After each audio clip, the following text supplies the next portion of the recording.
Connector logical connection তৈরি করবে। এখন প্রশ্ন আসতে পারে লজিক্যাল কানেকশনটা কি জিনিস? কানেকশন নাই বুঝলাম। যেমন ধরেন আমি বললাম হি রিডস অল দ্য টাইম। আচ্ছা, এটা একটা সেন্টেন্স বা আপনি বলতে পারেন এটা একটা ক্লজ। এখন আমি যদি এখানে আরেকটা ক্লজ যুক্ত করি,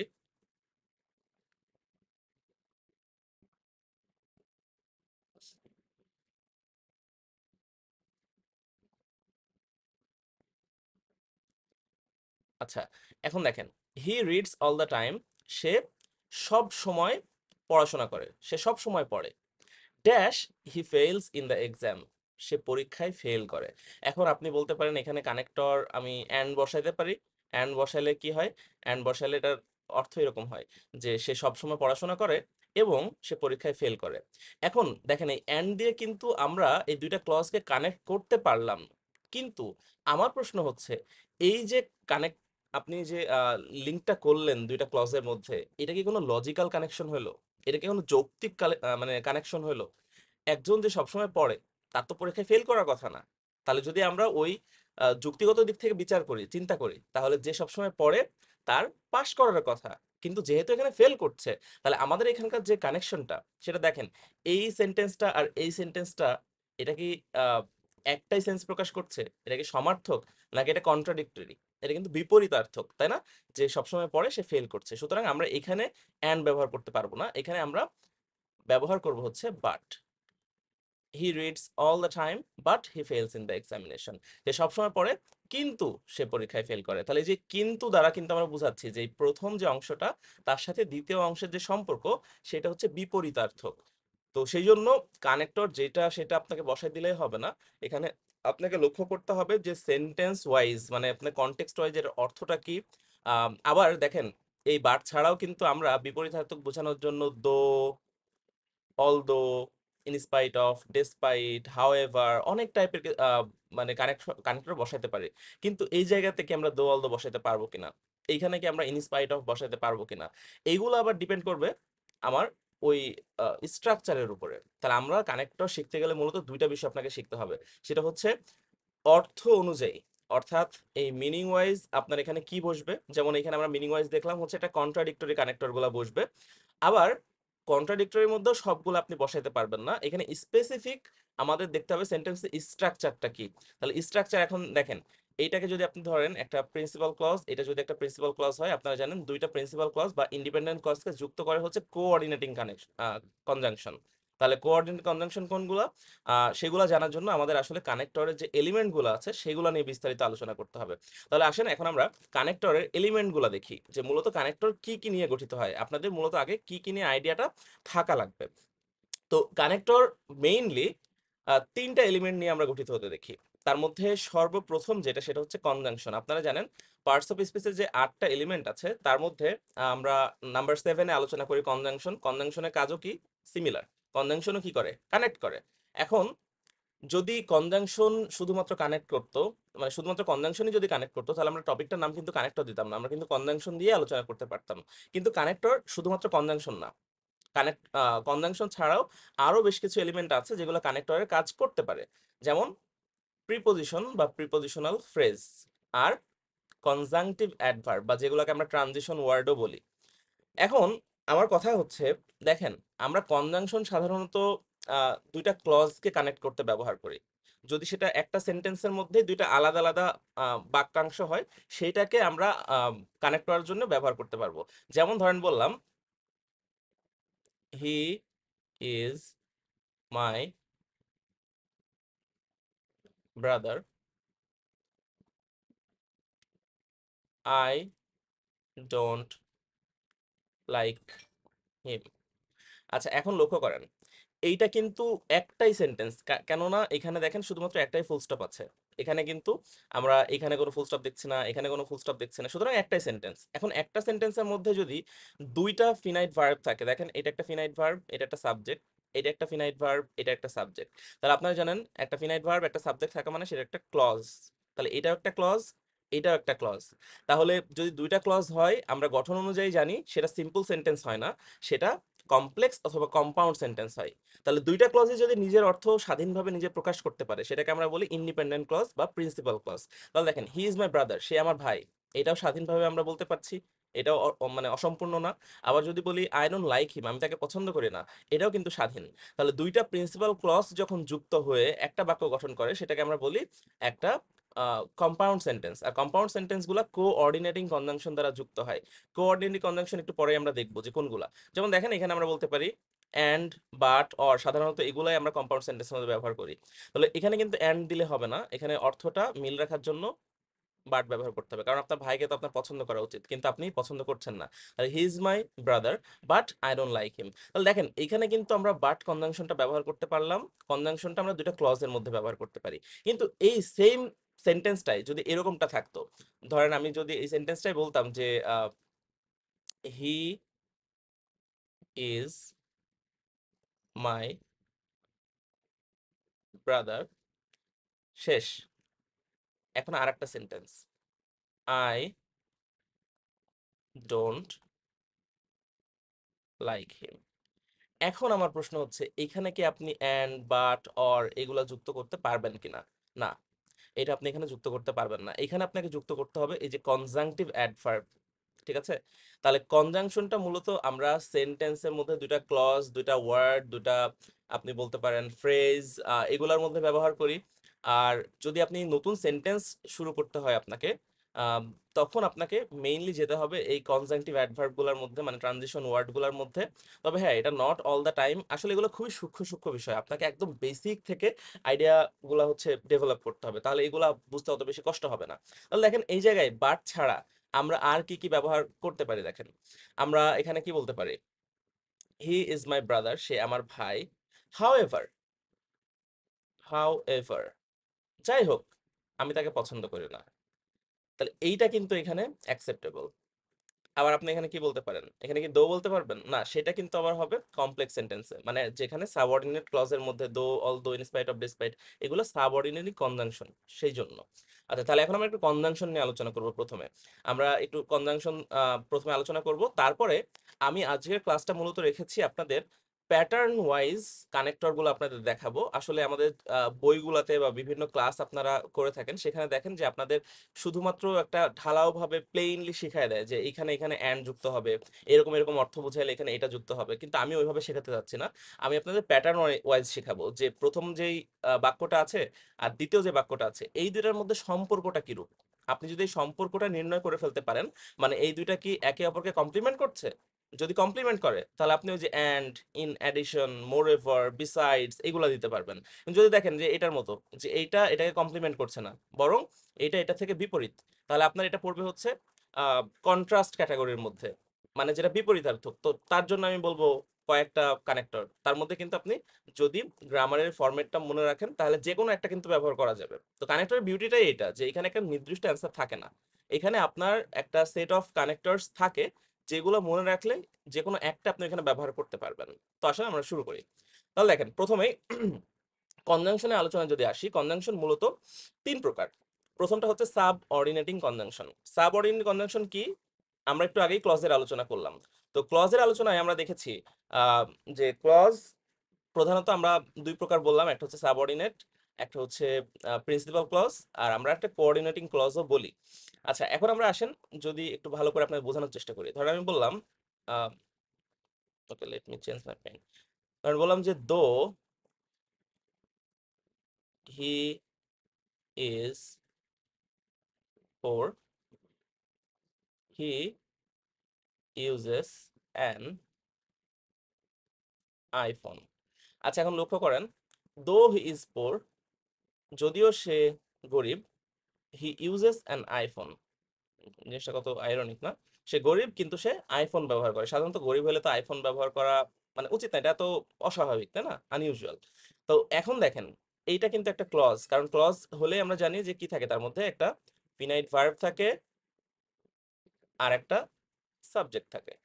তাহলে একটা ক্লজ, আবার এখানে দেখেন ফিনাইট ভার্ব আছে, আবার সাবজেক্ট আছে। তাহলে এটাও একটা ক্লজ, এটাও একটা ক্লজ। এখন আমাদের দেখতে হবে যে আহ, কোনটা কি ক্লজ, দুইটাই কি প্রিন্সিপাল ক্লজ?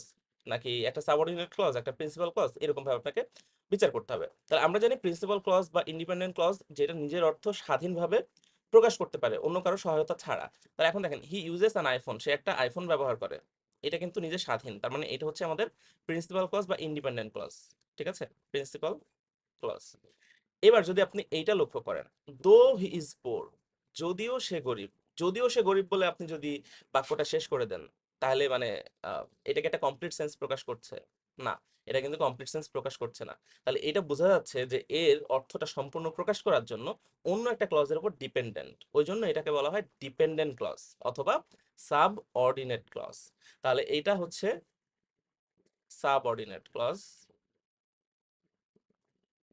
তো যখন আপনার বাক্যের মধ্যে আহ, একটা থাকবে প্রিন্সিপাল ক্লজ আর একাধিক সাবঅর্ডিনেট ক্লজ থাকতে পারে, একটা সাবঅর্ডিনেট ক্লজ থাকতে পারে, সেই বাক্যগুলোকে বলা হয় কমপ্লেক্স সেন্টেন্স, কমপ্লেক্স।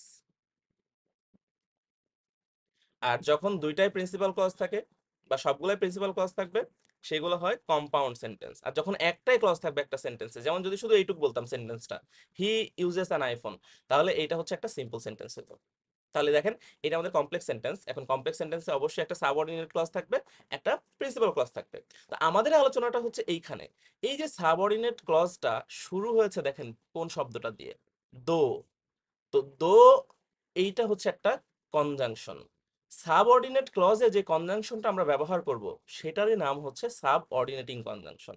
তো এরকম দেখেন, though, although, since, as, if, that, WH word যেগুলো আছে, যেমন আপনারা বলতে পারেন হোয়েন, ওয়্যার, হাউ, হুইচ, এইগুলো হচ্ছে সব ডাব্লিউএইচ ওয়ার্ড। তারপর লেস্ট মানে কি, যাতে না, বিকজ, অ্যাজ ইফ, এগুলো সবই কিন্তু সাবঅর্ডিনেটিং কনজাংশনের মধ্যে আমরা আলোচনা করি। আচ্ছা, এবার আসেন কোঅর্ডিনেটিং কনজাংশন। কোঅর্ডিনেটিং কনজাংশন কোনটা? এই যে আমরা বললাম কম্পাউন্ড সেন্টেন্স, মানে উভয় দিকে একই টাইপের ক্লজ থাকবে, দুইটাই থাকবে মনে করেন ইন্ডিপেন্ডেন্ট ক্লজ, দুইটাই থাকবে প্রিন্সিপাল ক্লজ, এবং মাঝখানে যুক্ত হবে সেটা দিয়ে। যেমন ধরেন বললাম I am a student dash I am a teacher. যেমন দেখেন, প্রথমে বলছি আই এম এ স্টুডেন্ট, আমি একজন শিক্ষার্থী। তো এটা একটা কিন্তু প্রিন্সিপাল ক্লজ, কারণ এটা নিজের অর্থ স্বাধীনভাবে প্রকাশ করতে পারছে। আবার দ্বিতীয় অংশে আমরা বলছি আই অ্যাম আ টিচার, আমি একজন শিক্ষক, তাহলে এটাও কিন্তু একটা প্রিন্সিপাল ক্লজ। যেমন দেখেন, আমি কিন্তু একজন স্টুডেন্ট, আবার আমি হচ্ছে শেখাই, আমি শিক্ষক। তাহলে এখানে দুইটাই প্রিন্সিপাল ক্লজ। তাহলে দুইটাই প্রিন্সিপাল ক্লজ যদি হয়, তাহলে অবশ্যই আমি সাবঅর্ডিনেট কনজাংশন এখানে ব্যবহার করতে পারবো না। আমাকে কি ব্যবহার করতে হবে? আমাকে ব্যবহার করতে হবে কোঅর্ডিনেটিং কনজাংশন। এখানে দেখেন একটা আমরা নেমোনিক ব্যবহার করছি এখানে, মানে সংক্ষেপে মনে রাখার জন্য, ফ্যান বয়েজ। এই ফ্যান বয়েজ দ্বারা আপনি কোঅর্ডিনেটিং কনজাংশন গুলো সহজে মনে রাখতে পারবেন। এই এফ মানে হচ্ছে ফর, এই ফরটা কিন্তু প্রিপোজিশন ফর এর মতো না। প্রিপোজিশন ফর এর অর্থ কি? জন্য, তাই না? যেমন I bought a shirt for you, আমি একটা তোমার জন্য শার্ট কিনেছি, এখানে জন্য। কিন্তু এই ফর বিকজ এর মতো কাজ করে। যেমন আমরা বলি না বিকজ, বিকজ মানে কি, কারণ। যে আমি I didn't went to college yesterday, আমি গতকালকে কলেজ যাইনি বিকজ আই ওয়াজ সিক। তো এখানে বিকজ না বলে আপনি বলতে পারেন ফর আই ওয়াজ সিক, একই অর্থ বুঝাবে। আচ্ছা, এ দ্বারা বোঝায় হচ্ছে অ্যান্ড, এন দ্বারা বোঝায় নর, বি দ্বারা বোঝায় হচ্ছে বাট, ও দ্বারা বোঝায় হচ্ছে অর, ওয়াই দ্বারা বোঝায় হচ্ছে ইয়েট, আর এস দ্বারা বোঝায় হচ্ছে সো। তো এই যে আহ, আমাদের যে কানেক্টর গুলো, মানে এখানে কনজাংশন গুলো আমরা দেখছি, এই ফ্যান বয়েজ এর সব পূর্ণ মিনিং গুলো যদি আপনি মনে রাখেন, তাহলে কোঅর্ডিনেটিং কনজাংশনটা কিন্তু আপনি এখানে সহজে মনে রাখতে পারছেন। তাহলে আমাদের এই যে সেন্টেন্সটা আছে, তাহলে এখানে যদি আমরা দেখেন ব্যবহার করি I M a student and I M a teacher, এটা কিন্তু হয়ে যাচ্ছে। আবার আপনি যদি এটা বিকল্প বুঝান, ঠিক আছে, I M a student or I M a teacher, মানে হয় আমি একজন স্টুডেন্ট অথবা আমি একজন টিচার। আর নর ঠিক অরের বিপরীতটা, এখানে যদি নট যুক্ত থাকতো, I am not a student নর আই এম আ টিচার, তাহলে এটা হচ্ছে বোঝাইতো যে আমি একজন স্টুডেন্টও না এবং আমি একজন টিচারও না। ঠিক আছে? তাহলে এইটাই মূলত আমাদের কোঅর্ডিনেটিং কনজাংশন। আরেকটা দেখেন কোরিলেটিভ কনজাংশন। কোরিলেটিভ কনজাংশনটা কি? কোরিলেটিভ কনজাংশন হচ্ছে সিম্পলি যেগুলা পেয়ার মানে জোড়ায় জোড়ায় ব্যবহার করা হয়। জোড়ায় জোড়ায় ব্যবহার কোনগুলা করা হয়? আপনারা কিন্তু ছোটবেলা থেকে কয়েকটা কনজাংশন দেখে আসছেন। যেমন he is not only my brother but also my best friend. তাহলে যে দেখেন নট অনলি বাট অলসো, যেখানে নট অনলি বসছে সেখানেই কিন্তু দেখবেন পরবর্তীতে বাট অলসো বসে। তাহলে আমাদের কানেক্টরের ক্ষেত্রে এরকমটা থাকতে পারে, নট অনলিটা সেন্টেন্সের মধ্যে দেয়া আছে, বাট অলসো জায়গাটা শূন্যস্থান, তো সেখানে আপনাকে বাট অলসো ব্যবহার করতে হবে। ঠিক একইভাবে both dot dot dot and মানে he is both my brother and my friend. তারপরে আইদার অর মানে হয় এইটা না হলে ওইটা, নেইদার নর এটাও না ওইটাও না। তো এইগুলো হচ্ছে কো রিলেটিভ কনজাংশন, যেগুলো জোড়ায় জোড়ায় ব্যবহার হয়। তাহলে এটাই হচ্ছে আমাদের কনজাংশনের আলোচনা। এখন আসেন আমরা কনজাংশন যে ব্যবহার করব একটু লক্ষ্য করেন। কনজাংশন ছাড়া কানেক্টরের মধ্যে আর যে দুটো এলিমেন্টের কথা আমরা বলেছিলাম, একটা হচ্ছে প্রিপোজিশন বা প্রিপোজিশনাল ফ্রেজ। প্রিপোজিশন কোনগুলা আপনারা নিশ্চয়ই জানেন। প্রিপোজিশন যেমন ধরেন বাই, এটা একটা প্রিপোজিশন। তো যেটা একটা ওয়ার্ডে থাকে সেটাকে আমরা প্রিপোজিশন বলবো। আর যেটা গ্রুপ অফ ওয়ার্ডস যার মধ্যে সাবজেক্ট এবং ফাইনাইট ভার্ব একসাথে থাকে না, সেটাকে আমরা বলি হচ্ছে ফ্রেজ। তো যেই ফ্রেজটা শুরু হবে প্রিপোজিশন দিয়ে সেটাকে আমরা বলবো প্রিপোজিশনাল ফ্রেজ। যেমন দেখেন বাই, এটা হচ্ছে একটা প্রিপোজিশন। কিন্তু অন্যদিকে ইন অর্ডার টু, এটা হচ্ছে একটা প্রিপোজিশনাল ফ্রেজ, বিকজ ইন একটা প্রিপোজিশন আর এটা হচ্ছে একটা phrase. Along with prepositional phrase, in this way মানে এভাবেই, এটাও একটা প্রিপোজিশনাল ফ্রেজ। তাহলে এগুলো কিন্তু কানেক্টরের মধ্যে ব্যবহৃত হয়। এছাড়া আমরা আরেকটা যে এলিমেন্ট দেখেছিলাম সেটা হচ্ছে কনজাংটিভ অ্যাডভার্ব। এইটা আপনাদের সব থেকে গুরুত্বপূর্ণ, আপনাদের খুব ভালো মতো মনে রাখতে হবে এবং এটার কনসেপ্টটা ভালো মতো আপনাকে বুঝতে হবে। সাধারণত দেখেন অ্যাডভার্ব আমরা ব্যবহার করি নাউন এবং প্রোনাউন ব্যতীত বাদবাকি যতগুলো এলিমেন্ট আছে সেন্টেন্সে, সেটা অ্যাডজেক্টিভ হোক, ভার্ব হোক, অ্যাডভার্ব হোক, প্রিপোজিশন হোক, ইভেন অ্যাডভার্ব পুরো সেন্টেন্সকে মডিফাই করতে পারে। তো কনজাংটিভ অ্যাডভার্বটা কি জিনিস? যেই অ্যাডভার্ব মূলত কনজাংশনের মতো কাজ করে, মানে কানেক্ট করার কাজ করে, তাকে আমরা বলি কনজাংটিভ অ্যাডভার্ব। যেমন দেখেন হাউএভার, যাই হোক, এটা একটা কনজাংটিভ অ্যাডভার্ব।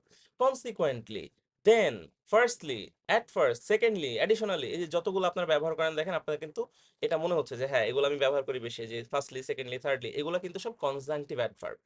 তাহলে আমরা মূলত বেসিক যেই আইডিয়াটা যে কানেক্টর আসলে কি কি নিয়ে গঠিত হয়, আশা করছি সেইটা নিয়ে আপনাদের সমস্যা থাকার আর কথা না, বুঝতে পেরেছেন। এখন আমরা আসবো কানেক্টরের মূল আলোচনাতে। তো কানেক্টর মূলত আমি শেখানোর চেষ্টা করি সবসময় এইভাবে, এটা খুব আমার কাছে ইফেক্টিভ মনে হয়। খুব বেশি শিক্ষক আসলে এইভাবে শেখায় না। আপনাদের যদি এরকম ভাবে শিখতে ভালো লাগে, যদি আপনি ঠিকভাবে প্র্যাকটিস করেন, আমার কাছে মনে হয় এইভাবে আপনার বেশি ফল পাওয়া সম্ভব। এটা বেশি ফলপ্রসূ হবে। ঠিক আছে? যদি একবার আপনার মনে ধরে যায়। তো দেখেন, প্রথমে আমরা বলছি নাম্বার 1 অ্যাডিশন। আসলে এটা বুঝাচ্ছি কি আমি? অ্যাডিশন মানে বুঝাচ্ছি, এখন দেখেন আমাদের কানেক্টর মানে কি? কানেক্টর মানে ২ টা অংশ দেয়া থাকবে, মানে ২ টা সেন্টেন্স দেয়া থাকবে বা ২ টা ক্লজ দেয়া থাকবে। সেটাকে আমাদের কি করতে হবে? কানেক্ট করতে হবে। তা আপনি সবসময় লক্ষ্য করবেন শূন্যস্থানের আগে এবং শূন্যস্থানের পরের ২ টা অংশকে। যে শূন্যস্থানের আগের অংশ আর পরের অংশের সাথে সম্পর্কটা কিরূপ। যেমন এখানে আমরা অ্যাডিশন মানে বুঝাচ্ছি কি? অ্যাড মানে কি? অ্যাড মানে হচ্ছে যোগ করা। আর অ্যাডিশন মানে হচ্ছে যোগ। তো যদি দেখেন প্রথম অংশটা এবং পরের অংশের সম্পর্কটা এরকম যে একে অপরকে কমপ্লিমেন্ট করছে, মানে ওর সাথে ও আরো সংযোগ করছে তথ্যগুলা, তাহলে আপনি এখানে অ্যাডিশন ব্যবহার করতে পারেন। অ্যাডিশনের ক্ষেত্রে দেখেন আমরা এখানে ৩ টা ভাগ দিয়েছি, কোঅর্ডিনেট, সাবঅর্ডিনেট, কনজাংটিভ অ্যাডভার্ব। এখানে দেখেন সাবঅর্ডিনেটে কোনো কিছু নেই অ্যাডিশন করতে। তাহলে কোঅর্ডিনেট অ্যান্ড, এটা কখন আপনি ব্যবহার করবেন বলেন তো? যদি দেখেন যে উভয় পাশে ২ টা প্রিন্সিপাল ক্লজ আছে, তাহলে আপনি মাঝখানে অ্যান্ড ব্যবহার করবেন। কিন্তু যদি আপনি দেখেন সেন্টেন্সের শুরুতেই শূন্যস্থানটা আছে, তাহলে সেন্টেন্সের শুরুতেই যদি শূন্যস্থান থাকে, তাহলে কি আপনি অ্যান্ড ব্যবহার করতে পারবেন? না, তখন আপনাকে কনজাংটিভ অ্যাডভার্ব ব্যবহার করতে হবে। ঠিক আছে? অ্যান্ড মানে এবং, এইটারই আপনি বলতে পারেন বিকল্প হচ্ছে এগুলা, যেমন ফার্দার মোর, এছাড়াও, মোরওভার এছাড়াও, উপরন্তু, অধিকন্তু, ইন অ্যাডিশন, সব একই। দেন মানে তারপর, অলসো, অলসোটা সাধারণত ব্যবহার হয় কিছু স্পেসিফিক জায়গাতে, প্লেসে। যেমন অলসো তো আপনি মাঝখানে ওইভাবে ব্যবহার করতে পারেন না। অলসো আপনার শেষে ব্যবহার হয় বা শুরুতে আপনি অলসো দেওয়ার পরে একটা কমা দিতে হয়। তো এখন আমরা কিছু উদাহরণ দেখি এবং আপনাদের প্রত্যেকটা প্যাটার্নে আমি দেখানোর চেষ্টা করব যে বিগত বছরের যে বোর্ড প্রশ্নগুলো এসেছিল সেইগুলো আমি এর সাথে একটু মিলায়ে আপনাদের অ্যানালিটিক ওয়েতে দেখানোর চেষ্টা করব, যাতে আপনারা বুঝতে পারেন যে এগুলো আমরা ইন প্র্যাকটিস কিভাবে হচ্ছে ইমপ্লিমেন্ট করতে পারি। তো দেখেন প্রথমটা, হি লাভড দ্য নোভেল, মানে সে উপন্যাসটি খুবই পছন্দ করেছিল। ঠিক আছে, ইট ওয়াজ এক্সাইটিং, কোনটা? উপন্যাসটা। উপন্যাসটা খুবই এক্সাইটিং ছিল। Dash her favourite writer wrote ইট। দেখেন এখানে কিন্তু উপন্যাসটা সম্পর্কে কথা বলা হচ্ছে। তাহলে প্রথম যে অংশ, ড্যাশের প্রথম অংশে বলা হচ্ছে উপন্যাসটা খুবই এক্সাইটিং ছিল। প্রথমত ওটার কাহিনী অনেক সুন্দর ছিল, ভালো ছিল, এক্সাইটিং, ঠিক আছে, উত্তেজনাপূর্ণ। হার ফেভারিট রাইটার রোট ইট, পরের অংশটা দেখেন, তার পছন্দের লেখক এটা লিখেছিল। তাহলে এই যে প্রথমে উপন্যাসটা সম্পর্কে বলছেন যেটা অনেক এক্সাইটিং, আর দ্বিতীয়ত বলছেন পছন্দের রাইটার লিখেছিল, তার মানে কি এটা কি বিপরীতার্থক অর্থ প্রকাশ করছে? না, এটা কিন্তু ওইটাকেই কমপ্লিমেন্ট করছে, মানে ওইটারই আর একটা তথ্য এখানে অ্যাড করছে। তাহলে আপনি এখানে দেখেন, it was exciting dash her favourite writer wrote it, এই দুইটাকে আপনি প্রিন্সিপাল ক্লজ হিসেবে গণ্য করতে পারেন, বিকজ নতুন সেন্টেন্সটা শুরু হয়নি। ঠিক আছে, তাহলে আপনি এখানে বলতে পারেন অ্যান্ড। ওকে, আচ্ছা, এবার যদি আপনার প্রশ্ন আসে যে স্যার এখানে কি আমি বিসাইডস ব্যবহার করতে পারবো না? আপনি পারতেন, কিন্তু সাধারণত কনজাংটিভ অ্যাডভার্ব ব্যবহার করার পরে বাক্যে একটা কমা হয়। তো যদি কমাটা এখানে থাকতো শূন্যস্থানের পরে, হ্যাঁ, বিসাইডস হার ফেভারিট রাইটার রোট ইট, তাহলে কিন্তু আপনি এখানে বিসাইডসটা ব্যবহার করতে পারতেন। দেখেন, Ratul is the first boy in our class, Ratul হচ্ছে আমাদের ক্লাসের first boy. Dash he is our class captain. দেখেন পরের অংশেও কিন্তু রাতুল সম্পর্কে আমাদের আলোচনা করা হচ্ছে। প্রথমটাতে বলা হচ্ছে সে আমাদের ক্লাসের ফার্স্ট বয়, দ্বিতীয়তে বলা হচ্ছে সে আমাদের ক্লাস ক্যাপ্টেন, তাহলে ওর সম্পর্কে একটা অতিরিক্ত তথ্য দিচ্ছে, তার মানে আপনি এটা অ্যাড করে দিবেন, তাই না? তাহলে আপনি বলতে পারেন Ratul is the first boy in our class and he is our class captain. আচ্ছা, এবার দেখেন ঢাকা বোর্ড 2019-এর যে কানেক্টরের প্রশ্নটা ছিল, সেন্টেন্স কানেক্টরের, সেই প্রশ্নটা আমরা একটু দেখবো। প্রথম একদম এ নাম্বারে যেটা ছিল, প্রথমে দেখেন দেয়া আছে trees save us from flood. আমি বারবার বলি আপনাদের যে শূন্যস্থানের আগে এবং পরে অবশ্যই অবশ্যই আপনাকে লক্ষ্য করতে হবে এবং সেইটার উপর বাদ বিচার করেই কিন্তু আপনাকে উত্তরটা দিতে হবে। তাহলে আপনি এর নাম্বারের আগে দেখছেন কি লেখা, গাছপালা আমাদের বন্যার হাত থেকে বাঁচায়, tree save us from flood.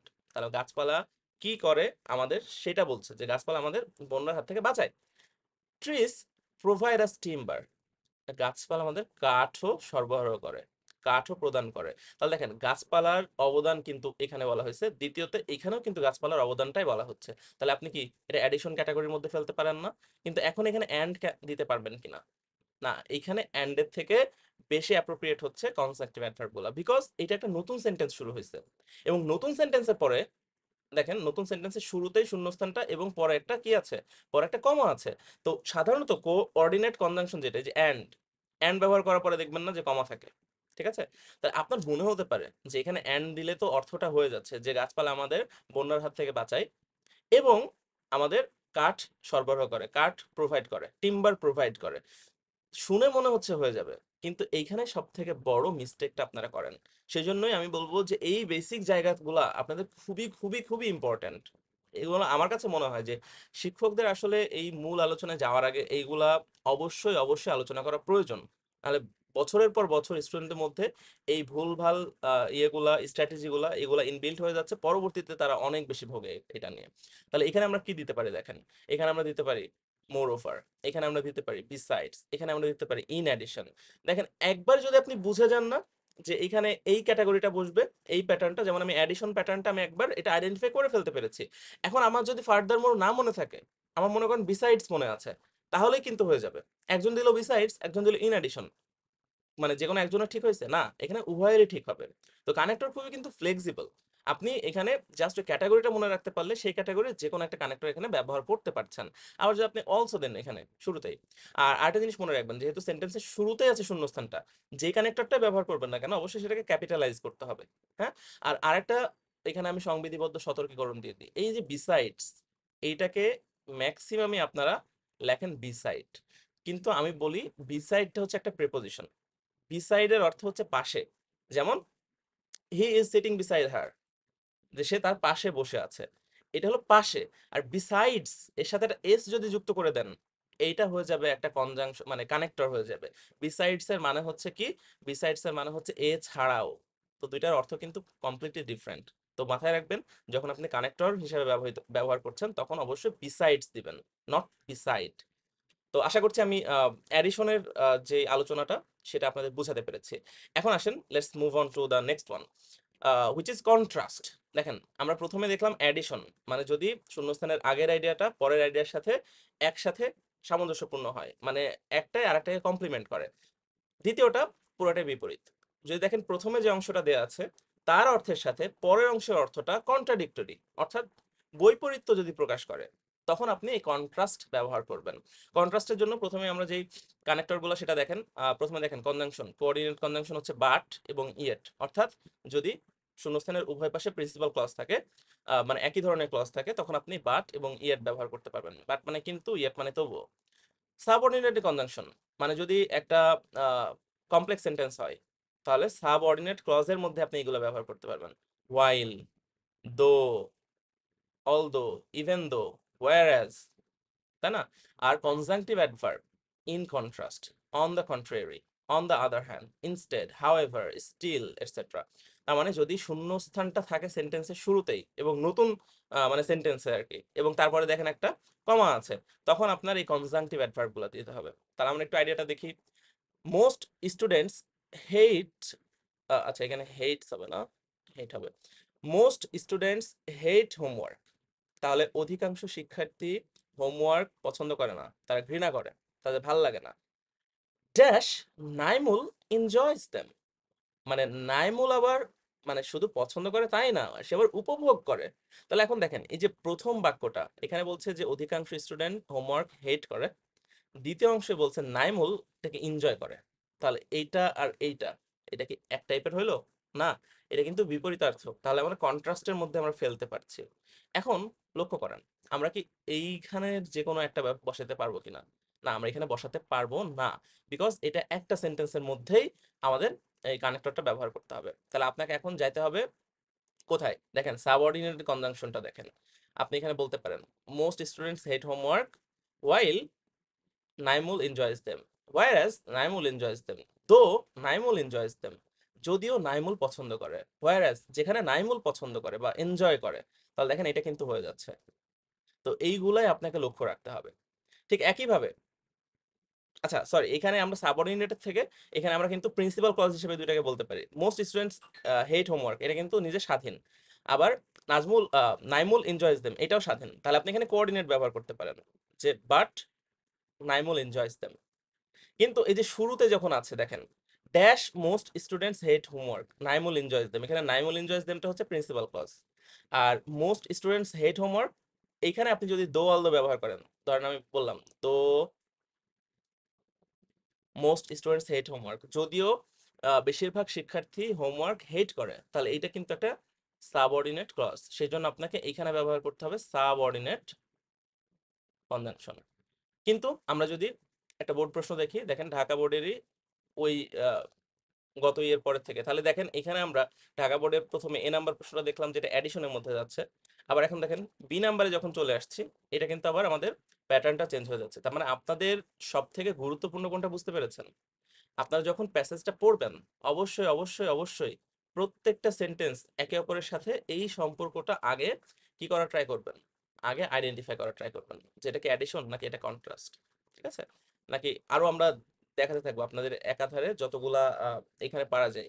Overall আমি যেগুলো যেগুলো ইম্পর্টেন্ট বিগত বছরগুলোতে পরীক্ষাতে এসেছে বোর্ডে, সেগুলো আলোচনা করার চেষ্টা করব। আচ্ছা, তাহলে এখানে লক্ষ্য করেন, they bear a great impact on the climate. এই দে মানে কি বোঝাতে যাচ্ছে দেখেন, এই দে মানে কিন্তু ট্রি কে বোঝাচ্ছে। তাহলে ট্রি, গাছপালা, bear a great impact on the climate মানে জলবায়ুর উপরে কিন্তু একটা ওদের বিরাট প্রভাব আছে গাছপালার। আচ্ছা, তারপরের অংশটা দেখেন, dash we are not careful about them. আচ্ছা, এখন প্রথম অংশটা ছিল যে গাছপালা আমাদের জলবায়ুর উপরে বিরাট প্রভাব বিস্তার করে। দ্বিতীয় অংশতে বলছে যে আমরা গাছপালা সম্পর্কে যত্নশীল না, কেয়ারফুল না। তাহলে দুইটা কন্ট্রাস্টই হলো না, বিপরীতার্থক হলো না, যে আমাদের গাছপালা মানে ইয়ে সম্পর্কে, ক্লাইমেটের উপরে এত গ্রেট একটা ইম্প্যাক্ট যার আছে, ঠিক আছে, বিরাট প্রভাব যে বিস্তার করে, তার সম্পর্কে তো আমাদের কেয়ারফুল থাকা উচিত, কারণ আমরা তো ক্লাইমেটের মধ্যেই থাকি, ক্লাইমেটটা তো আমাদের জন্য খুবই গুরুত্বপূর্ণ, কিন্তু আমরা তাদের প্রতি কেয়ারফুল না। দেখেন আমি বাংলায় বলতে গেলেও কিন্তু শব্দটা চলে আসছে, তাই না? তো এইটা যদি দুইটা প্রিন্সিপাল ক্লজ হইতো, আমি কিন্তু এখানে বাট দিয়ে দিতে পারতাম, কিন্তু এখানে নতুন সেন্টেন্স শুরু হচ্ছে, তাহলে আমাকে কি করতে হবে? আমি এখানে কি দিব? আমি দিব হাউএভার, আমি দিব স্টিল, আমি দিব on the contrary, in contrast. এইগুলা দিলে কিন্তু অর্থটা দেখেন, আমরা বলছি যে they bear a great impact on the climate, মানে গাছপালা জলবায়ুর উপরে বিরাট প্রভাব বিস্তার করে। হাউএভার, তো যাই হোক, আমরা তাদের প্রতি সচেতন না, কেয়ারফুল না। ইনস্টেড, পরিবর্তে, অন দ্য আদার হ্যান্ড, অপরদিকে আমরা তাদের প্রতি কেয়ারফুল না, ইন কন্ট্রাস্ট। ঠিক আছে? তাহলে এখানে যে কোনো একটা কিন্তু আপনি দিতে পারেন। তবে তবে এখানে আপনাকে একটা জিনিস লক্ষ্য রাখতে হবে। এই যে সি নাম্বারটা না, সি নাম্বারটাকে যদি আপনি দেখেন, we destroy trees at random, মানে আমরা কোনো বিচার বিবেচনা ছাড়াই গাছপালা কি করি? বৃক্ষ নিধন করি বা গাছপালা ধ্বংস করি। এইটা আপনার কাছে মনে হইতে পারে, আচ্ছা এইটাও তো তাহলে কন্ট্রাস্ট, যেহেতু জলবায়ুর একটা বিরাট প্রভাব আছে, মানে জলবায়ুর উপরে আমাদের গাছপালার বিরাট প্রভাব আছে, আর গাছপালাকে আমরা হচ্ছে এরকম ভাবে উজাড় করে ফেলছি, ধ্বংস করছি। কিন্তু কথা হচ্ছে, এটার সাথে আপনার সম্পর্কটা মানে প্যাটার্নটা আপনি নির্ণয় করবেন না। সব সময় বলছি যে গ্যাপের আগেরটার সাথে পরেরটা আপনাকে দেখতে হবে। তাহলে এখানে যদি দেখেন, we are not careful about them, মানে আমরা গাছপালা সম্পর্কে যত্নশীল না। আর পরের অংশটা, we destroy trees at random, তাহলে এটা কিন্তু একই টাইপের। প্রথমটা বলছে আমরা যত্নশীল না, আর দ্বিতীয়টা বলছি আমরা গাছপালা কোনো মানে বিচার বিবেচনা ছাড়া র্যান্ডমলি আমরা কি করছি? ডিস্ট্রয় করছি। তাহলে এই দুইটাই কিন্তু আবার অ্যাডিশনের মধ্যে পড়ে। তাহলে সি নাম্বারে কিন্তু আবার ইন কন্ট্রাস্ট দেওয়া যাবে না, সি নাম্বারে কিন্তু আবার অন দ্য আদার হ্যান্ড দেওয়া যাবে না। এখানে আবার আপনাকে দিতে হবে কি? এখানে আপনাকে দিতে হবে ইন অ্যাডিশন, অ্যাডিশনালি, মানে আমরা অ্যাডিশনের মধ্যে যেগুলো দেখেছি। ঠিক আছে? মোর ওভার, বিসাইডস।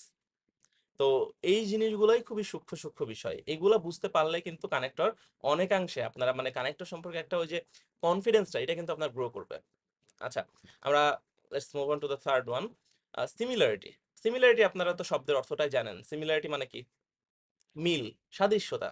তো আপনি যদি দেখেন প্রথম অংশের সাথে দ্বিতীয় অংশের এরকম মিল বোঝাচ্ছে, সাদৃশ্যতা বোঝাচ্ছে, তা আপনি সিমিলারিটি ব্যবহার করতে পারেন। যেমন দেখেন এখানে, Razzak likes reading horror stories, নাকি রাজ্জাক ভৌতিক গল্প পড়তে পছন্দ করে।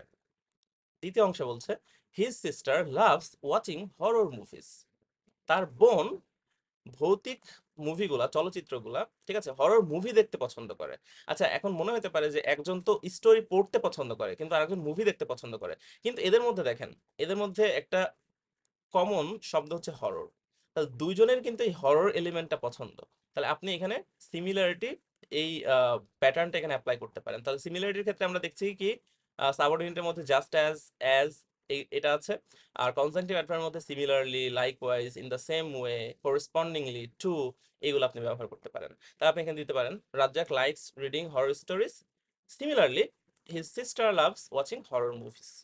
আচ্ছা, তাহলে আমরা এখন একটু বোর্ড প্রশ্ন দেখি। দেখেন, দিনাজপুর বোর্ড 2019-এ প্রশ্ন এসেছিল, we can not walk on a road in the darkness without light, মানে আমরা একটা রোডে যদি অন্ধকার থাকে, লাইট ছাড়া কি করতে পারে না, আমরা হাঁটতে পারি না, চলতে পারি না। Dash, we can not step forward in our life without education. তাহলে দেখেন জিনিসটা কিন্তু আপনি বুঝতেই পারছেন। প্রথমটাতে বলা হচ্ছে উইথাউট লাইট আমরা অন্ধকারে যেমন হাঁটতে পারি না, ঠিক একইভাবে দেখেন বাংলায় বলতে গেলে ঠিক একইভাবে কথাটা কিন্তু চলে আসছে। দ্বিতীয় অংশ থেকে আমরা কি বলছে, এই যে এই অংশটুকু কিন্তু ইম্পর্টেন্ট, উইথাউট এডুকেশন, আর এখানে বলছে উইথাউট লাইট, দুইটার মধ্যে উইথাউট শব্দটা আছে।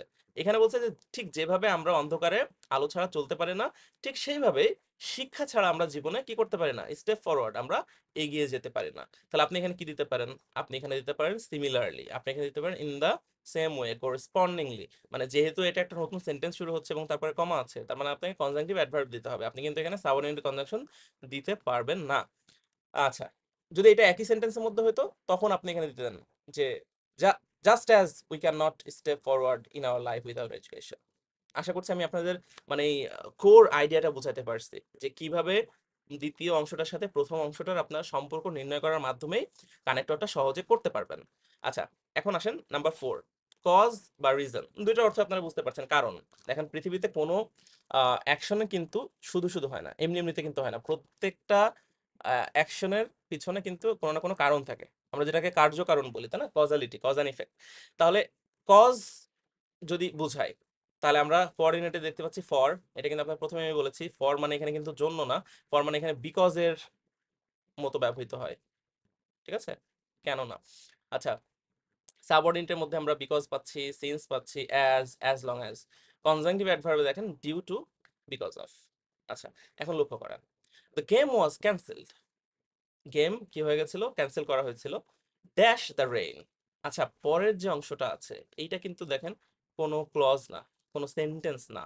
তাহলে আপনাকে এখানে যদি আপনি ব্যবহার করেন যে সিন্স দ্য রেইন, এটা কিন্তু অর্থটা প্রকাশ করতে পারবে না। আপনাকে এখানে ব্যবহার করতে হবে কি, ডিউ টু, ডিউ টু মানে কারণে, বা বিকজ অফ দ্য রেইন, এইটা আপনি বলতে পারেন। তাহলে প্রথমে একটা ফলাফল দেয়া থাকবে, আর দ্বিতীয়ত সেটার কারণটা দেয়া থাকবে। দেখেন ফলাফলটা কি, গেমটা ক্যান্সেল হয়ে যাওয়া। কেন গেমটা ক্যান্সেল হয়েছে সেটা কারণটা কি, দ্য রেইন, বৃষ্টির কারণে। তো সেখানে আপনি কজ এন্ড রিজনের যেগুলো আছে সেগুলো আপনি ব্যবহার করতে পারেন। ঠিক একইভাবে dash he is rich, he can buy whatever he likes, সে তার যা ইচ্ছা তাই কিনতে পারে। আচ্ছা, এইটুক দেখেন প্রিন্সিপাল ক্লজ, নিজের অর্থ স্বাধীনভাবে প্রকাশ করতে পারছে। এইখানে এটা কিন্তু প্রিন্সিপাল ক্লজ না, কারণ শুরুতে শূন্যস্থান আছে এই ক্লজটাতে। আপনি এখানে তাহলে কি বলতে হবে, এই যে সে যা ইচ্ছা তাই কিনতে পারে, এটার কারণ কি, এটার কারণ হচ্ছে সে রিচ। তাহলে আপনি এখানে কি বলতে পারেন, আপনি এখানে বলতে পারেন সিন্স, সিন্স মানে এখানে যেহেতু। আপনি বলতে পারেন অ্যাজ, আপনি বিকজও এখানে বলতে পারেন, বিকজ হি ইজ রিচ, মানে যেহেতু সাবঅর্ডিনেটের মধ্যে আছে। ঠিক আছে, তাহলে এটা গেল। এখন আমরা আসি যশোর বোর্ড 2019 এবং দিনাজপুর বোর্ড 2016-তে যে প্রশ্ন এসেছিল। দেখেন আপনার কানেক্টর প্রশ্নগুলো কিন্তু অনেক সময় রিপিট হয়। দেখা যাচ্ছে 2019-এর ঢাকা বোর্ডে যে প্রশ্নটা আসছে সেটা এইবার কুমিল্লা বোর্ডে চলে আসলো।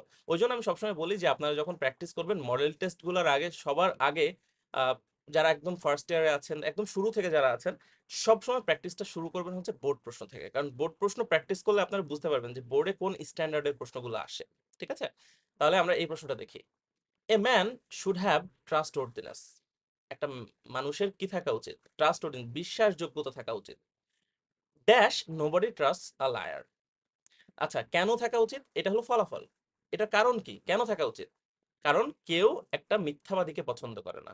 তো আপনি এখানে বুঝতেই পারছেন কি হবে এখানে, এখানে তাহলে আপনি বলতে পারেন বিকজ।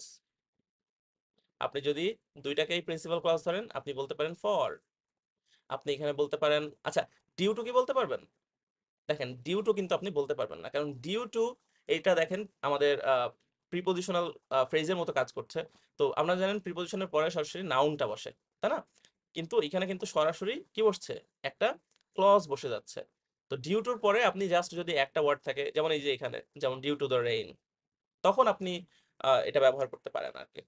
আচ্ছা, তাহলে আমরা কজ এন্ড রিজন বুঝলাম। ঠিক একই কারণে দেখেন কজের উল্টা পেটে কি আছে, ফলাফল আছে। তো এখন যদি ফলাফল বুঝায় মানে কারণটা দেয়া আছে, এইটার ফলে কি হচ্ছে, যদি এরকমটা বোঝায় তাহলে আপনার রেজাল্ট আর ইফেক্ট বর্ণনা করতে হবে। তো এই ক্ষেত্রে আমরা কোঅর্ডিনেটে পাচ্ছি সো, সাবঅর্ডিনেটে পাচ্ছি সো অ্যাডজেক্টিভ দ্যাট, আর সাচ নাউন দ্যাট। মানে সো থাকবে, তারপরে একটা অ্যাডজেক্টিভ থাকবে, তারপর হচ্ছে দ্যাট। আর সাচ যদি মাঝখানে একটা নাউন থাকে তাহলে সাচ নাউন দ্যাট। আর কনজাংটিভ অ্যাডভার্বে অনেকগুলো আছে, অ্যাজ এ রেজাল্ট মানে ফলশ্রুতিতে, অ্যাজ এ কনসিকুয়েন্ট এর ফলে, কনসিকুয়েন্টলি, দেয়ার ফর মানে অতএব, ডাজ এভাবে, হেন্স তাই, ফর দিস রিজন এই কারণেই। প্রত্যেকটাই কিন্তু এরকম অর্থ বোঝাচ্ছে যে এই কারণের ফলে এটা ঘটছে। যেমন দেখেন হি ফেইলড লাস্ট টাইম, মানে সে গতবারও ফেল করছে, অকৃতকার্য হয়েছে, অকৃতকার্য হয়েছিল, dash he had to study very well. আচ্ছা, এইটা কিন্তু নতুন একটা সেন্টেন্স না। আপনি এখানে কি দিতে পারেন, হি ফেইল লাস্ট টাইম। আপনি যদি বলেন এটা একটা প্রিন্সিপাল কজ, আর পরের অংশটাও যদি আপনি প্রিন্সিপাল কজ ধরেন, তাহলে আপনি বলেন সে গতবার ফেল করছিল, so he had to study very hard, সেই জন্য তাকে অনেক কঠোর পরিশ্রম করতে হয়েছে। ঠিক আছে, কঠোরভাবে পড়াশোনা করতে হয়েছে। আহ এছাড়া আমরা যদি পরেরটা দেখি, এই যে আবার ঢাকা বোর্ডের প্রশ্নতে চলে আসছে, দেখেন আমাদের কিন্তু বোর্ড প্রশ্ন সলভ করা হয়ে যাচ্ছে ঠিক একই সাথে সাথে। তাহলে we destroy trees at random, এটা অলরেডি আমরা আলোচনা করেছি এতদূর পর্যন্ত, যে আমরা গাছপালা কোনো বিচার বিবেচনা ছাড়াই কি করি, উজাড় করি, ধ্বংস করি, dash one day the country will bear the consequence of green house effect. তাহলে দেখেন প্রথমে কিন্তু কারণটা দেয়া ছিল, কারণটা কি, মানে আমরা যে যে গাছপালা ধ্বংস করছি এটার কারণে ফলাফলটা কি হবে, ফলাফল হবে একদিন আমাদের দেশকে এই যে গ্রিন হাউস ইফেক্ট যেটা, এইটার ফল কিন্তু একদিন আমাদের ভোগ করতে হবে। তাহলে এইটা কিন্তু এইটার কারণে হবে, তাই না। তাহলে এখানে আমরা ফলাফলটা ব্যবহার করতে পারি। তাহলে আমরা এখানে বলতে পারি না অ্যাজ এ রেজাল্ট, যে আমরা যেহেতু র্যান্ডমলি কি ট্রি ডিস্ট্রয় করছি, এর ফলে as a result one day the country will bear the consequence of green house effect. আপনি এখানে বলতে পারেন না হেন্স মানে তাই, আপনি এখানে বলতে পারেন না দেয়ারফর। দেয়ারফর মানে কি অতএব। আপনি বলছেন যে আমরা যেহেতু গাছপালা এইভাবে হচ্ছে উজাড় করছি, আমরা যেহেতু ধ্বংস করছি, অতএব আমাদের দেশকে একদিন এটার ফল ভোগ করতে হবে। আচ্ছা, তারপরে দেখেন লাস্টে আমরা আই নাম্বারে পাচ্ছি dash trees provide us timber, dash trees our best friend. তো প্রথমে অনেকগুলা ধরেন তথ্য দেওয়া আছে যে গাছপালা যেহেতু আমাদের এরকম অক্সিজেন দেয়, আমাদের হচ্ছে ফলমূল দেয়, তারপরে কাঠ দেয়, তো সেজন্যই trees are our best friend. তাহলে সেজন্যই মানে কি ফর দিস রিজন, মানে এই কারণেই, বা দেয়ার ফর, বা আপনি হেন্স, দাজ, এটা বলতে পারেন। দেখেন এখানে শুধুমাত্র রেজাল্টই যে অ্যাপ্লিকেবল হবে তা কিন্তু না, একই জায়গাতে আপনি অন্যান্য প্যাটার্ন গুলাও কিন্তু অ্যাপ্লাই করতে পারেন। আমরা পরে আবার এখানে আসবো। আচ্ছা, আর so adjective that, so such noun that, এটা কেমনে আমি একটা উদাহরণ দেখাচ্ছি, এখানে লিখে দেখাই। যেমন বললাম he is dash weak that, sorry, he can not stand. লক্ষ্য করেন এখানে ড্যাশ, তারপর আছে অ্যাডজেক্টিভ, তারপর আছে দ্যাট। তাহলে আমরা জানি যদি এরকম থাকে মাঝখানে থাকে অ্যাডজেক্টিভ, এদিকে থাকে দ্যাট, তাহলে এখানে হবে কি সো। তাহলে সে এতই দুর্বল যে সে হাঁটতে পারে না। তাহলে এই যে দুর্বল হওয়াটা কারণ, আর পরে আছে ফলাফল উল্লেখ করা। তাহলে আপনি এখানে সো অ্যাডজেক্টিভ দ্যাট ব্যবহার করতে পারছেন। ঠিক একইভাবে যদি মাঝখানেটা থেকে নাউন, তাহলে কিন্তু এখানে আবার কি হবে, সাচ হবে। যেমন ধরেন আমি বললাম যে he is dash full that he cannot understand this simple thing। আচ্ছা, আমরা বলছি যে he is dash full that, তাহলে দেখেন দ্যাট এবং এখানে আছে ড্যাশ, মাঝখানে কি আছে ফুল। অনেকে মনে করে ফুল হচ্ছে অ্যাডজেক্টিভ, ফুল কিন্তু অ্যাডজেক্টিভ না, ফুল হচ্ছে নাউন, ফুলিশ হচ্ছে অ্যাডজেক্টিভ। ঠিক আছে, এখানে কি করবো তাহলে সাচ, ফুল দ্যাট সে এত যে ক্যান আন্ডারস্ট্যান্ড সিম্পল থিং, সে সহজ বুঝতে পারছে না। আশা করছি আমি বুঝাতে পেরেছি। আচ্ছা, নাম্বার 6 পারপাস। পারপাস মানে কি, কোনো একটা কিছু ঘটেছে, কোনো একটা কিছুর উদ্দেশ্যে, পারপাস মানে উদ্দেশ্য। তাহলে দেখেন হি ওয়েন্ট টু ঢাকা, সে ঢাকা গিয়েছিল, dash attend the wedding ceremony. তাহলে যে বিয়ের অনুষ্ঠানটা অ্যাটেন্ড করার উদ্দেশ্যে, তাই না? তাহলে উদ্দেশ্যের মধ্যে যদি হয় তাহলে আমাদের দেখেন বেশ কয়েকটা আছে, যেমন প্রিপোজিশন, প্রিপোজিশনাল ফ্রেজ আছে, to preposition, in order to preposition, with a view to, sorry, এই দুটো হলো প্রিপোজিশনাল ফ্রেজ, সো দ্যাট এটা হচ্ছে সাবঅর্ডিনেট কনজাংশন। এখন কথা হচ্ছে সবটাই কি আমি ব্যবহার করতে পারবো এখানে? না, এটার জন্য আপনার সেন্টেন্সের গঠনটা দেখতে হবে একটু। শূন্যস্থানে পরে আছে অ্যাটেন্ড, এটা হচ্ছে ভার্বের বেস ফর্ম। তো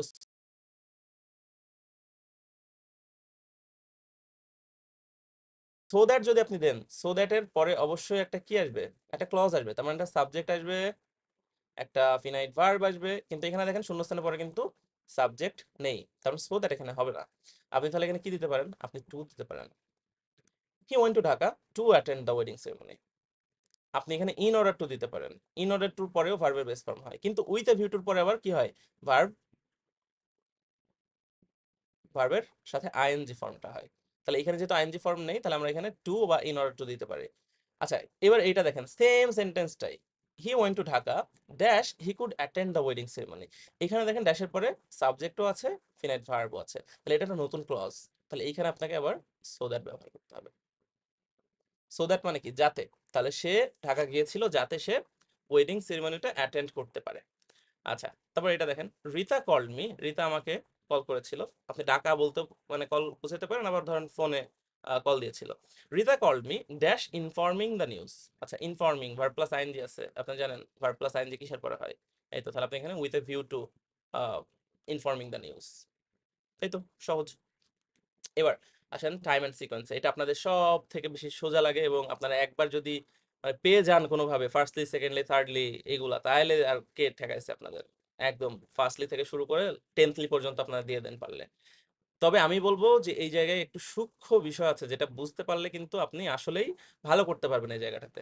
আচ্ছা, টাইম সিকোয়েন্স, তাহলে আমরা এই প্যাটার্নটাকে দুই ভাগে ভাগ করছি, একটা হচ্ছে টাইম আর একটা হচ্ছে সিকোয়েন্স। সিকোয়েন্স মানে ধারা, ক্রম, পর্যায়, মানে এই যে ফার্স্টলি, সেকেন্ডলি, থার্ডলি, এটা হচ্ছে sequence.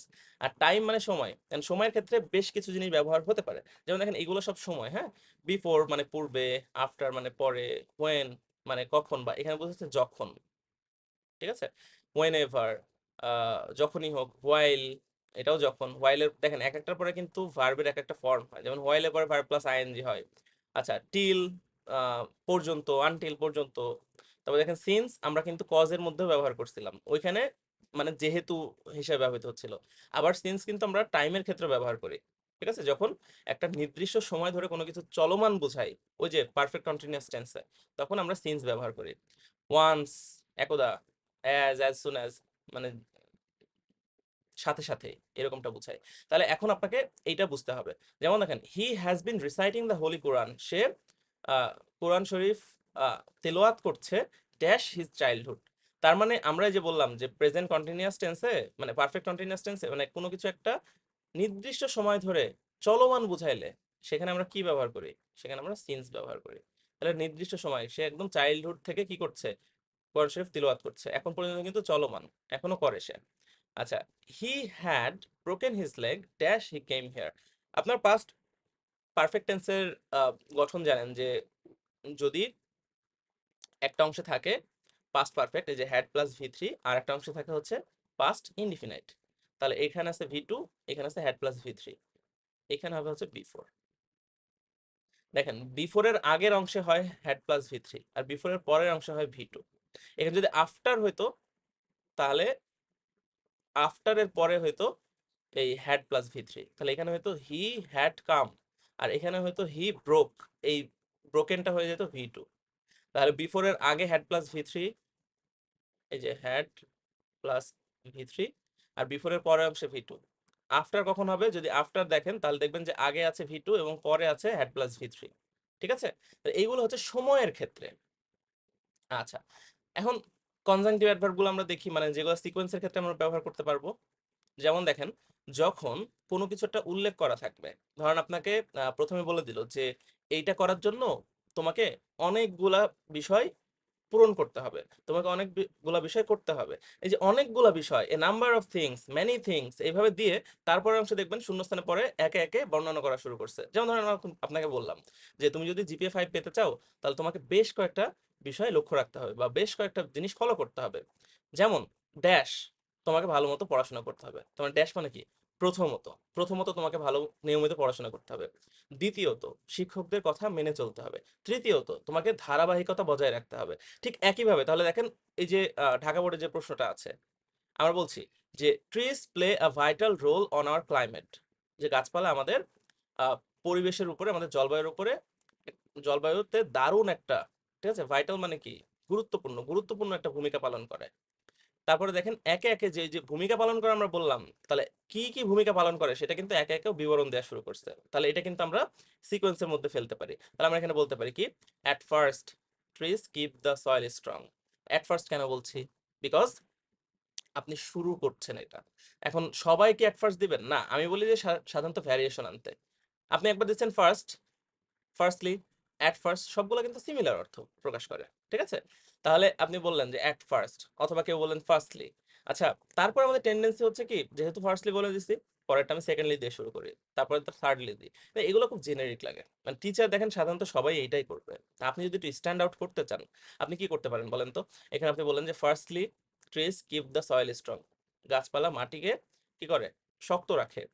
Dash trees save us from flood, তার মানে এটা দ্বিতীয় অবদান বলছে যে আমাদের বন্যা থেকে রক্ষা করে। তো এখানে আপনি সেকেন্ডলি দিবেন, হ্যাঁ দিতে পারেন, এখানে কিন্তু আমি বলছি না সেকেন্ডলি দেওয়া যাবে না, কিন্তু আমি বলছি যদি একটু স্ট্যান্ড আউট করতে চান, একটু ব্যতিক্রম হতে চান, তাহলে এখানে আপনি কি দিতে পারেন? আপনি দিতে পারেন এই যে দেন, আপনি দিতে পারেন নেক্সট, আপনি দিতে পারেন আফটার দ্যাট, আপনি এইগুলা দিতে পারেন না, আফটার ওয়ার্ডস। তাহলে এখানে আমি যদি দিই দেন, তারপর, তাহলে প্রথমত গাছপালা আমাদের মানে মাটিকে শক্ত রাখতে সহায়তা করে, মানে শক্ত রাখে। তারপর গাছপালা আমাদের বন্যা থেকে রক্ষা করে। বা নেক্সট, পরবর্তীতে। তো এইটা আপনি দিলেন দেন অথবা নেক্সট।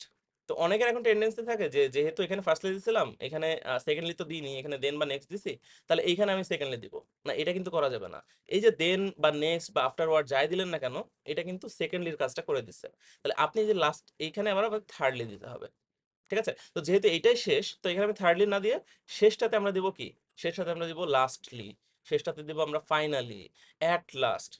অনেকগুলা আপনি এখানে বিকল্প কিন্তু পেয়ে যাবেন। তো একটু এগুলো ভ্যারিয়েশন আনার চেষ্টা করবেন।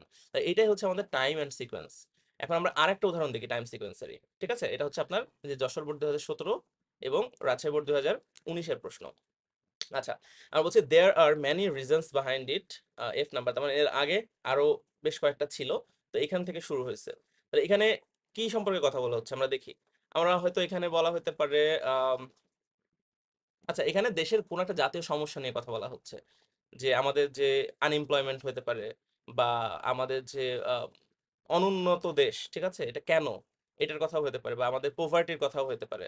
তো বলছে যে এটার পিছনে অনেকগুলো কারণ আছে। এই যে আমি আপনাদের বললাম যে এরকম ভাবে উল্লেখ করে নেবে যে এটার পিছনে অনেকগুলো কারণ আছে। এখন কারণগুলো একে একে বিবরণ দেওয়া শুরু করবে। তাহলে দেখেন, প্রথমে আমরা কি বলবো। Firstly, our country is industrially backward. মানে অন্যান্য দেশগুলো যেখানে শিল্প প্রতিনিয়ত উন্নত হচ্ছে, সেখানে আমাদের ব্যাকওয়ার্ড, আরো পিছনে আসছে, মানে সেটাকে অনুন্নত হচ্ছে। এটা প্রথম কারণ। দ্বিতীয় কারণ, তাহলে এখানে আমরা কি দিব? সেকেন্ডলি, হ্যাঁ সেকেন্ডলি দিতে পারেন, নাহলে আপনি দিতে পারেন নেক্সট, দেন, আফটারওয়ার্ডস, ইত্যাদি ইত্যাদি। তাহলে আমি এখানে দিলাম afterwards our system of education fails to give the student an independent start of life. তাহলে আপনি দিতে পারেন যে এরপর আমাদের যে শিক্ষা ব্যবস্থা আছে, সেটা একজন শিক্ষার্থীকে তার জীবনের শুরুতেই যে স্বাধীনতা, ইন্ডিপেন্ডেন্স, এইটা প্রদান করতে ব্যর্থ হয়। আচ্ছা, তারপর আপনি কি দিবেন? আপনি ধরেন দিলেন থার্ডলি।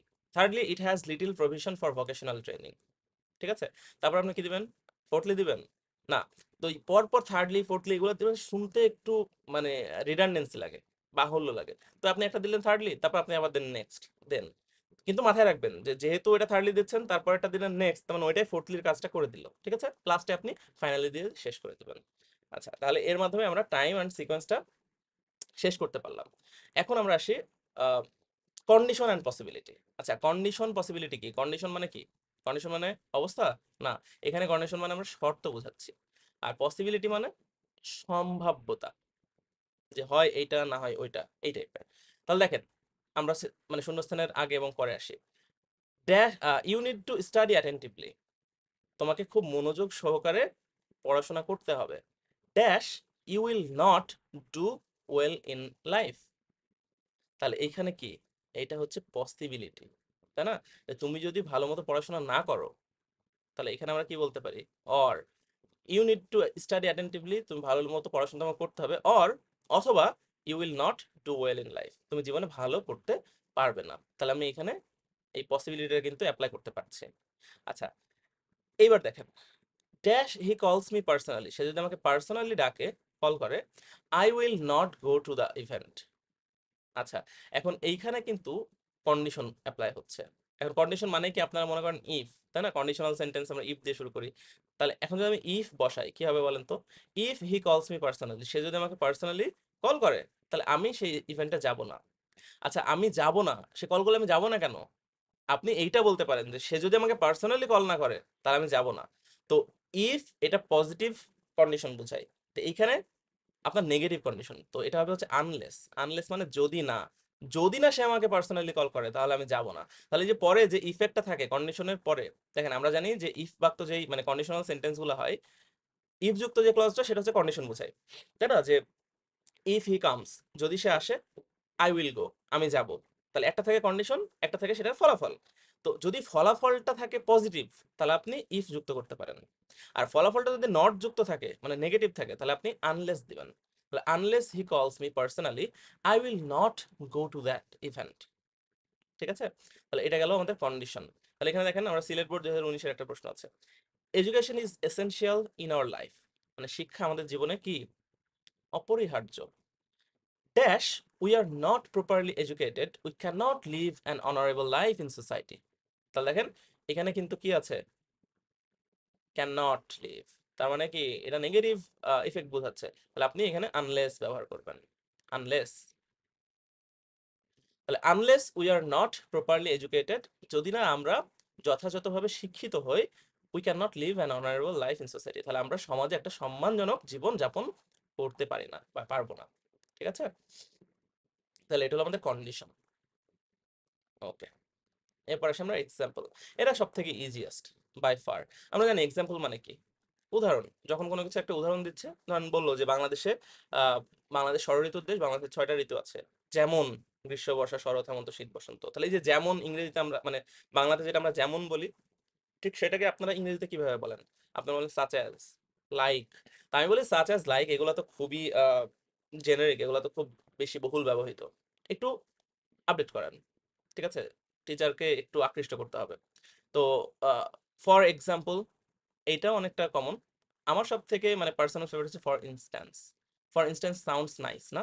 তাহলে ফর ইনস্ট্যান্সটা আপনি ব্যবহার করতে পারেন। For to illustrate, such as, like, এগুলো তো আমরা ব্যবহার করি। আরেকটা আছে মডার্ন ডে ইংলিশে আমরা ভিজ, তো এটা এতটা মানে একাডেমিক ইংরেজিতে আমি ব্যবহার দেখি না। তো দেখেন, we have a lot of crisis in our country, আমাদের দেশে অনেক সমস্যা আছে আমাদের। তো এই যে অনেক সমস্যা আছে এটা প্রথমে বললাম, পরে আমরা এটার উদাহরণ দিচ্ছি। তাহলে এখানে কি হবে, যে অনেক সমস্যা আছে, যেমন দুর্নীতি, করাপশন, প্রাইস হাইক, তাই না, মূল্যস্ফীতি, আনএমপ্লয়মেন্ট, বেকারত্ব সমস্যা। তাহলে এগুলো উদাহরণ দিচ্ছে, তাহলে উদাহরণ দেওয়ার ক্ষেত্রে আপনি এখানে ব্যবহার করতে পারেন for example, for instance, such as, like, তাই না? তাহলে এখানে দেখেন আমরা বরিশাল বোর্ডের একটা প্রশ্ন দেখতে পাচ্ছি 2019-এ, harder exercise dash wrestling and gymnastic. তাহলে প্রথমে বলছে হার্ডার এক্সারসাইজ মানে যেগুলো কঠিন শারীরিক কসরত, ব্যায়াম, কঠিন ব্যায়ামের কয়েকটা আবার পরে উদাহরণ দিচ্ছে, যেমন রেসলিং, যেমন জিমনাস্টিক। তাহলে এখানে আমরা কি দিতে পারি, harder exercise like wrestling, such as wrestling, for example wrestling. তো আশা করছি এটা বুঝতে পেরেছেন। আমরা নাম্বার 10-এ আসি, যেটা হচ্ছে order of importance. Order of importance মানে কি, দেখেন একসাথে অনেকগুলা গুরুত্বপূর্ণ বিষয় আলোচনা করা আছে বা দেয়া আছে, কিন্তু সবগুলো তো সমানভাবে গুরুত্বপূর্ণ না। তার মধ্যে গুরুত্বের যদি হিসাবে আমরা বাছ বিচার করি, কোনোটা একদম শুরুতে হবে, তারপর একটা শেষে হবে, মানে তারপরটা তারপরে হবে, তারপরটা তারপর হবে, এরকম। যেমন আপনাকে যদি বলি যে আপনি প্রশ্ন করলেন যে স্যার, আমি পরীক্ষাতে ভালো রেজাল্ট করতে চাচ্ছি, জিপে 5 পেতে চাই বা ঢাকা ইউনিভার্সিটি চান্স পেতে চাই, আমাকে কি করতে হবে? আমি বলবো আপনাকে তো অনেকগুলো জিনিসই করতে হবে। আপনাকে পড়াশোনা করতে হবে, আপনাকে ঠিকমতো আপনার জীবনযাপন করতে হবে, রুটিন ওয়াইজ চলাফেরা করতে হবে। কিন্তু সবগুলো তো আর সমানভাবে ইম্পর্টেন্ট না। আপনাকে তখন আমি কি বলবো, যে এগুলো সবই করতে হবে, তবে সবথেকে ইম্পর্টেন্ট যেটা বা সবথেকে আগে আপনাকে যেটা করতে হবে সেটা হচ্ছে পড়াশোনা ধারাবাহিকভাবে করতে হবে। তাহলে এই সমস্ত জায়গাতে আপনি এই অর্ডার অফ ইম্পর্টেন্সটা ব্যবহার করতে পারেন। যেমন দেখেন, you need to do a number of things to do well in life. তোমাকে জীবনে ভালো করতে হলে এ নাম্বার অফ থিংস মানে বেশ কয়েকটা জিনিস তোমাকে করতে হবে। পরে দেখেন দিছে, you need to be educated properly. তো তোমার জীবনে যদি ভালো করতে চাও অনেকগুলা জিনিসই করতে হবে, কিন্তু মোস্ট ইম্পর্টেন্টলি সব থেকে গুরুত্বপূর্ণ যেটা, তাহলে দেখেন এটা কিন্তু অর্ডার অফ ইম্পর্টেন্স, তাই না? আপনি তারপর আর কি বলতে পারেন, প্রাইমারিলি, প্রথমত প্রাথমিকভাবে, অ্যাবভ অল, সবার আগে, সবার আগে you need to be educated properly. Most significantly মানে সব থেকে তাৎপর্যপূর্ণ যেটা, সেটা হচ্ছে you need to be educated properly. তারপরে দেখেন আমরা একটা বোর্ড প্রশ্ন দেখি, Barishal board 2017, we have to raise awareness about it. তাহলে কিছু একটা সম্পর্কে আমাদের সতর্কতা, অ্যাওয়ারনেস, মানুষের মধ্যে সতর্কতা রেজ করার কথা বলা হচ্ছে। Dash laws should be enforced strictly. বলতে সতর্কতা তো আমরা ইয়ে করবোই, রেজ করবোই, কিন্তু সবার উপরে যেটা করতে হবে সেটা হচ্ছে আইন, laws should be enforced strictly, একদম স্ট্রিক্টলি কঠোরভাবে আইনটাকে কি করতে হবে, বাস্তবায়ন করতে হবে, এটাকে কাজে লাগাতে হবে, এনফোর্স করতে হবে। তাহলে এখানে আপনি কি দিতে পারেন, above all, primarily, most importantly, laws should be enforced strictly. আচ্ছা, আমরা প্রায় শেষের দিকে চলে এসেছি আমাদের। এই যে এটা কিন্তু অনেক ইম্পর্টেন্ট, আমি কানেক্টরের মধ্যে সাধারণত এটার ব্যবহার দেখি। হ্যাঁ, এমফেসাইজিং মানে কি, এমফেসাইজিং মানে হচ্ছে কোনো কিছুর উপরে জোর দেওয়া, কোনো একটা বক্তব্যের উপরে আপনি আরেকটু বেশি জোর দিচ্ছেন। তো আমরা একটু দেখি উদাহরণ। Sujan is one of my good friends, মানে সুজন হচ্ছে আমার যতগুলো ভালো বন্ধু আছে, গুড ফ্রেন্ড আছে, তাদের মধ্যে অন্যতম একজন। পরে আমার মনে হলো আচ্ছা আমার তো ভালো বন্ধু এরকম ভাবে নেই বললে চলে, কয়েকটা আছে, আর সুজন তাদের মধ্যে শুধুমাত্র গুড ফ্রেন্ডই না, ওই হলো আমার বেস্ট ফ্রেন্ড। তাহলে এই যে বক্তব্যটা প্রথমে আপনি দিচ্ছেন যে সুজন হচ্ছে আপনার গুড ফ্রেন্ড, পরে এইটার উপরে আপনি একটু জোর দিচ্ছেন যে হি ইজ মাই বেস্ট ফ্রেন্ড। তাহলে দেখেন এই বক্তব্যটাকে এখানে আরো এমফাসিস দেওয়া হলো না, মানে জোর প্রদান করা হলো না। তাহলে আপনি এখানে কি দিবেন? এমফাসিস দেওয়ার জন্য আপনি as a matter of fact, actually, in fact, indeed, এখানে যে কোনো একটা ব্যবহার করতে পারেন। তাহলে Sujan is one of my good friends, পরে আপনার মনে হলো আচ্ছা না ও তো আমার বেস্ট ফ্রেন্ড, আপনি বললেন ইনডিড, আসলে। এগুলোর অর্থ কি? এই যে প্রকৃতপক্ষে, আসলে, আসলে বলতে গেলে এরকম। তো সুজন আমার গুড ফ্রেন্ড, তবে আসলে সে আমার বেস্ট ফ্রেন্ড, বা বলতে গেলে সে আমার বেস্ট ফ্রেন্ড, এরকমটা বুঝায়। তো দেখেন আমরা ঢাকা বোর্ড 19-এর প্রশ্নটা, ওই যে ট্রিজের যে প্রশ্নটা প্রথম থেকে আলোচনা করছি, সেখানে দেখি trees are A vital part of our environment. ওই যে এ নাম্বারে আমরা অ্যাডিশন দিছিলাম না, এই যে আমি বলছি আপনাদের যে একই জায়গাতে আপনার অ্যাডিশনের ওইটাও যেমন করতে পারেন, আবার অন্য কোনো একটা প্যাটার্নেও কিন্তু এখানে আপনি ফেলতে পারেন। তো ওইখানে কিন্তু আপনি এমফাসাইজিংটাও, এই প্যাটার্নটাও কিন্তু আপনি এখানে অ্যাপ্লাই করতে পারবেন, তাই না? আমরা বলছি trees are A vital part of environment, গাছপালা হচ্ছে আমাদের পরিবেশের একটা গুরুত্বপূর্ণ অংশ। পরের অংশে দেওয়া আছে they bear a great impact on the climate. তো পরে দেখেন এই যে গুরুত্বপূর্ণ অংশ বলছে, আর তারপরের অংশ বলছে যে তারা আমাদের জলবায়ুর উপরে এই যে গ্রেট ইম্প্যাক্ট, বিরাট একটা প্রভাব ফেলে। তাহলে এটা কি আরো বেশি ওকে জোর প্রদান করছে না এই আমাদের বক্তব্যটাকে? তাহলে আপনি কিন্তু এখানে কি বলতে পারেন? আপনি বলতে পারেন in fact, actually, as a matter of fact. ঠিক আছে? তাহলে এইটাই হলো আমাদের আইডিয়া। দ্য হোল আইডিয়া মানে রিভলভস অ্যারাউন্ড যে আপনি কিভাবে এই জিনিসটাকে আইডেন্টিফাই করছেন, কোন ক্যাটাগরির মধ্যে ফেলছেন। It will depend up to you, ঠিক আছে? তো এটা হলো আমাদের 11 নাম্বার। 12 নাম্বার হচ্ছে সামারি বা কনক্লুশন। এটাও ওই কিছুটা আমাদের টাইম এন্ড সিকোয়েন্সের মতোই আর কি, যেখানে আপনি কোনো কিছু সামারাইজ করছেন। ধরেন প্রথমে আপনি অনেক কিছু বললেন, ধরেন আমি বাংলাদেশের প্রাকৃতিক সৌন্দর্য নিয়ে হচ্ছে বক্তব্য দিচ্ছি, যে বাংলাদেশে there are many beautiful spots, tourist spots, ঠিক আছে, বা সিনিক বিউটিস। আপনি একে একে দিলেন যে যেমন কক্সেস বাজার, সুন্দরবন। তারপরে লাস্টের বক্তব্যটা কি? শূন্যস্থান দেওয়া আছে, তারপর বলা আছে যে Bangladesh is a land of natural beauty. তাহলে আপনি শুরুতে অনেকগুলো আলোচনা করছেন ন্যাচারাল বিউটির যে স্পটগুলা, সিনিক স্পটগুলা, টুরিস্ট স্পটগুলো আলোচনা করছেন। লাস্টে আপনি বলছেন dash Bangladesh is a land of natural beauty. তাহলে লাস্টে কি আপনি এটা সাম আপ করলেন না? আপনি এটাকে হচ্ছে কি করলেন? সামারাইজ করলেন না? তাহলে এখানে আপনি বলতে পারেন যে in conclusion, in brief, in summary, to sum up Bangladesh is a land of natural beauty. তাহলে এটা হচ্ছে আমাদের নাম্বার 12। তো এই তো আমাদের কানেক্টরের মোটামুটি আলোচনা। আমি প্রথমে চেষ্টা করেছি আপনাদের কানেক্টর নিয়ে একদম বেসিক কনসেপ্ট থেকে ধারণাটা দিতে, যে কানেক্টর জিনিসটা কি, কানেক্টরের ডেফিনেশন থেকে শুরু করেছিলাম, কানেক্টরের এলিমেন্টগুলো নিয়ে আলোচনা করেছি। আপনাদের আবারও বলছি, যদি আপনি ভালো মতো কানেক্টর বুঝতে চান, অবশ্যই অবশ্যই আপনাকে কি বুঝতে হবে? কনজাংশনটা বুঝতে হবে। কনজাংশন যদি বুঝতে হয়, তাহলে আপনাকে সেন্টেন্সের স্ট্রাকচার বুঝতে হবে, ক্লজ বুঝতে হবে। আপনার ক্লজ বোঝা লাগবে, ফ্রেজ বোঝা লাগবে। তারপরে আপনাকে আর দুইটা এলিমেন্ট যেটা আছে, প্রিপোজিশন, প্রিপোজিশনাল ফ্রেজ, আর একটা হচ্ছে কনজাংটিভ অ্যাডভার্ব, সেগুলো নিয়েও আইডিয়া রাখতে হবে যে কোনটা কোথায় সেন্টেন্সে ব্যবহৃত হয়। তারপরে যদি আপনি এই সব হচ্ছে প্যাটার্নগুলা ধরতে পারেন, প্যাটার্নগুলো যদি বুঝতে পারেন, সবসময় লক্ষ্য রাখবেন। আমি লাস্টে মানে কয়েকটা মানে বুলেট পয়েন্ট দিয়ে আপনাদের শেষ করি। সবসময় সেন্টেন্স কানেক্টর টপিকটা যখন করবেন, আপনি যেখানে কানেক্টরটা ব্যবহার করছেন সেই শূন্যস্থানের আগে এবং পরের অংশে কি বক্তব্য দেয়া হচ্ছে, এই দুইটা সেন্টেন্সকে আপনি কোন প্যাটার্নের মধ্যে ফেলতে পারছেন, এইটার উপর ডিপেন্ড করবে যে আপনার এখানে কোন কানেক্টরটা ব্যবহার করা যাবে। আর সবসময় যে হ্যাঁ ওই ক্যাটাগরির কানেক্টরটা এখানে হবে, অন্যগুলো হবে না, এমনটা কিন্তু না। কানেক্টর টপিকটা মানে unlike right form of verb, যেমন রাইট ফর্ম ভার্বে একটাই উত্তর, মানে ওইটাই সঠিক, ওইরকমটা কিন্তু না। কানেক্টরে একাধিক উত্তর হতে পারে। তো এইগুলা মাথায় রেখেই পরীক্ষার হলে যাবেন। আশা করছি কানেক্টর টপিকটা নিয়ে এর আগে যতটুকু আপনার আইডিয়া ছিল তার থেকে কিছুটা হলেও ইমপ্রুভ হয়েছে, আর না হলেও ভেতরে আপনার ওই কনফিডেন্সটা বুস্ট হবে যে না, এটা এইভাবে পারা সম্ভব। তো একটু প্র্যাকটিস করেন, বোর্ড প্রশ্নগুলো প্র্যাকটিস করেন। আই হোপ আপনাদের এই বিষয়ে কোনো সমস্যা হবে না। তো আমার জন্য সবাই দোয়া রাখবেন। সবার জন্য শুভকামনা রইলো। আসসালামু আলাইকুম।